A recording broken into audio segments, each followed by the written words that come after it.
আসসালামু আলাইকুম প্রিয় ফুটবল ফ্যান্স। ফুটবল দেশের আরও একটি ভিডিওতে আপনাকে স্বাগতম।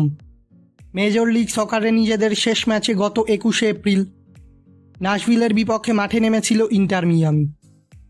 সেই ম্যাচটিতে লিওনেল মেসির জোড়া গোল ও এক অ্যাসিস্টে নাশভিলকে 3-1 গোলের ব্যবধানে পরাজিত করেছিল ইন্টার মিয়ামি।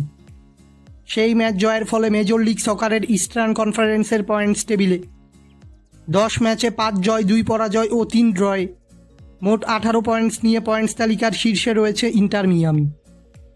এবার নাশভিলের বিপক্ষে ম্যাচের পর আবারও মেজর লিগ সকারের ম্যাচ খেলতে মাঠে নামছে কোচ টাটা মার্টিনোর শিষ্যরা। এবার মেজর লিগ সকারে নিজেদের 11তম ম্যাচে নিউ ইংল্যান্ডের মুখোমুখি হবে মেসির দল ইন্টার মিয়ামি।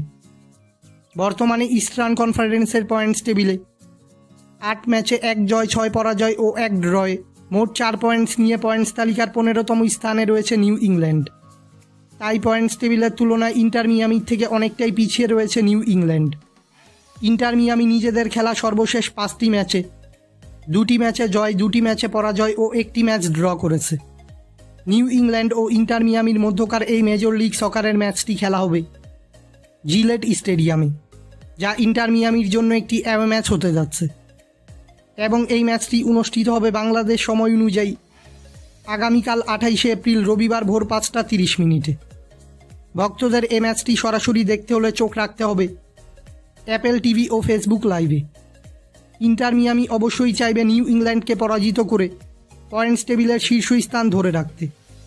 ফুটবলের সকল নিউজ এবং আপডেটস পেতে আমাদের চ্যানেলটি সাবস্ক্রাইব করবেন এবং আমাদের সাথেই থাকবেন। ধন্যবাদ।